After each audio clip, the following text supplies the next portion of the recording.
APS Educational Trust was established in the year 1935 by the visionary founder Professor Sri N. Ananthachar with the prime objective of providing education to the rural middle class and poor families at an affordable cost.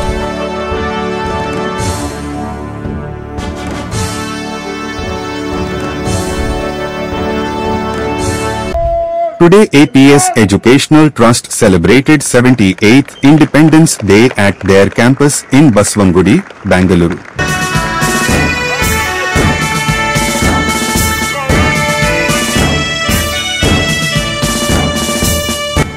APS has a total of 14 educational institutes under its umbrella and provides education to students from KG to PG, including pre-primary to postgraduate level and PhD.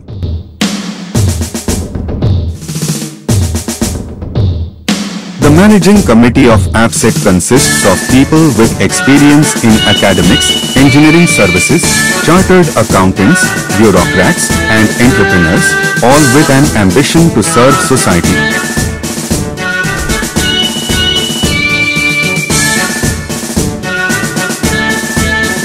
A lot of students were involved on this Independence Day celebration. The event was held in a grand manner. The main attraction was the Students' March.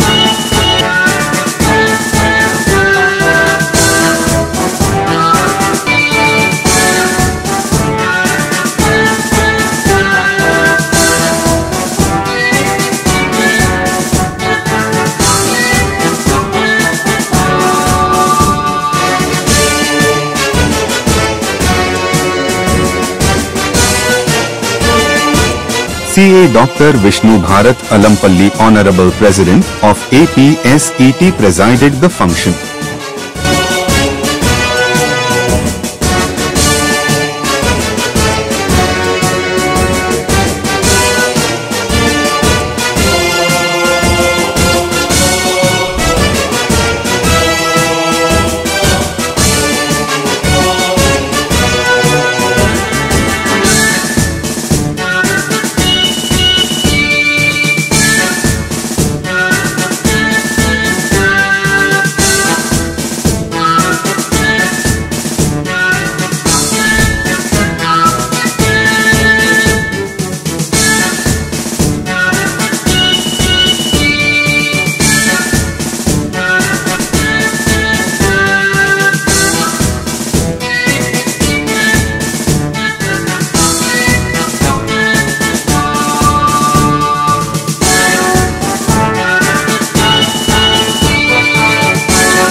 students came in the guise of history men and made their memories come back.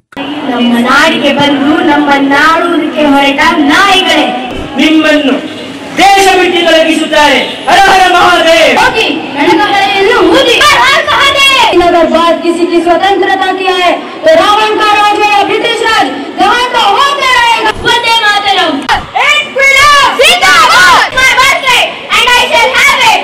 Education is the key to empowerment. This boycott may proceed from Jai Hind. Without fear. With this, I am shaking the foundation of British Empire. Arise, awake, stop not. Jai Hind. Jai Hind. We always celebrate the Independence Day with our anniversary. ಇವತ್ತಿನ ದಿನ ನಮ್ಮ ಸಂಸ್ಥೆಗೆ ಬಹಳ ವಿಶೇಷವಾಗಿ ವಿಭಿನ್ನವಾಗಿ ಒಂದು arrange ಮಾಡಲಾಗಿತ್ತು. ಒಂದು ಮಾರ್ಚ್ ಫಾಸ್ಟು KG ಮಕ್ಕಳಿಂದ ಹಿಡಿದು ಇಂಜಿನಿಯರಿಂಗ್ ಕಾಲೇಜ್ ಅಂಡರ್ ಗ್ರ್ಯಾಜುಯೇಟ್ಸ್ ತನಕ ಮಾಡಿದ್ರು. ಎಲ್ಲ ಉಪಾಧ್ಯಾಯರು ಅದರ ಪ್ರೊಸೆಷನಲ್ಲಿ ಬಂದರು. ಎಲ್ಲ ಟ್ರಸ್ಟೀಸು ಇದ್ದಾರೆ ಇಲ್ಲಿ. ಇದು ಇವತ್ತಿನ ದಿನ mister Shankar, senior tax advocate and also the secretary for Karnataka State Cricket Board. He is the guest, and Mr. Sundar Kannan anta avaru USA alli health care alli ಹೆಸರಂತ ಮಾಡಿದವರು. He is the guest of honor. I would like to hear from them what is their feeling about today's function. Did a very good performance. Everybody performed to their best possible way. I am really appreciative of all the things, and I am honored to be called for this meeting. Great program. ತುಂಬ ಖುಷಿ ಆಯಿತು. ಈ ಕಾಲ ಹೆಂಗಿದೆ ಅಂದರೆ, ಕಾಲಿಲ್ಲದ ಅಶ್ವಕ್ಕೆ ಗೂನಾದರೇನು, ನನಗಿಲ್ಲದ ವಿಶ್ವಕ್ಕೆ ಏನಾದರೇನು ಇರೋ ಕಾಲದಲ್ಲಿ ಈ ಸಂಸ್ಥೆ ತುಂಬ ಚೆನ್ನಾಗಿ ಮಾಡಿದ್ದಾರೆ. ಎಲ್ಲ ಮಕ್ಕಳು ಸೇರಿ ಸಮಾರಂಭ ಬಹಳ ಚೆನ್ನಾಗಿ ಅರೇಂಜ್ ಮಾಡಿದ್ದಾರೆ. ನಮ್ಮ ಪಬ್ಲಿಕ್ ಸ್ಕೂಲು ಮತ್ತು ಇತರ ಎಲ್ಲ ಸ್ಟಾಫ್ಗಳಿಗೂ ನಮ್ಮ ಮ್ಯಾನೇಜ್ಮೆಂಟಿಂದ I would like to express a good thank you very much. ಬಹಳ ಚೆನ್ನಾಗಿ ನಡೀತಾ ಇದೆ. 78ನೇ ವರ್ಷದ ಸ್ವಾತಂತ್ರ್ಯೋತ್ಸವ, ಇಂಡಿಪೆಂಡೆನ್ಸ್ ಡೇ, LKG ಇಂದ ಇಂಜಿನಿಯರಿಂಗ್ ತನಕ ಪ್ರತಿಯೊಬ್ಬರು ವಿದ್ಯಾರ್ಥಿಗಳು ಬಂದಿದ್ದಾರೆ. ಅದೇ ಥರ ಎಲ್ಲ ನಮ್ಮ ಅಧ್ಯಾಪಕದವರು ಮಾರ್ಚ್ ಫಾಸ್ಟು ಭಾಳ ಚೆನ್ನಾಗಿತ್ತು. ಮೋಸ್ಟ್ ಇಂಪಾರ್ಟೆಂಟ್ ಈ ವರ್ಷ ನಮ್ಮ ಬ್ಲೈಂಡ್ ಸ್ಟೂಡೆಂಟ್ಸು ಅಬೌಟ್ 70 ಸ್ಟೂಡೆಂಟ್ಸ್ ಇದ್ದರು. ಅದರಲ್ಲಿ ಒಂದು 50% ಬಂದು ಮಾರ್ಚ್ ಫಾಸ್ಟ್ ಮಾಡಿದ್ದಾರೆ. So thank you very much. Good wishes from my side, and this is the 90th year that APS Acharya institutions have been founded, and I wish it a grand success. ಕಾರ್ಯಕ್ರಮ ಭಾಳ ಯಶಸ್ವಿಯಾಗಿ ಬಂದಿದೆ. ಅದರಲ್ಲೂ public school ಮಕ್ಕಳಂತೂ ಸೂಪರಾಗಿ ಮಾಡಿದ್ದಾರೆ. It's wonderful and marvellous. ಶುರು ಮಾಡಿದ್ದು August 15, 1935 ಅದು ಒಂದು ಈ ಎರಡು ಒಂದೇ ದಿನ ಬಿದ್ದಿರೋದ್ರಿಂದ ನಮಗೆ ತುಂಬ ಹೆಮ್ಮೆ ಹೇಳ್ಕೊಳ್ಳೋದಕ್ಕೆ. 90 ವರ್ಷಗಳ ಇತಿಹಾಸ ಇದೆ ಈ ಸಂಸ್ಥೆಗೆ. ತುಂಬ ಚೆನ್ನಾಗಿ ನಡ್ಕೊಂಡು ಹೋಗ್ತಾ ಇದೆ.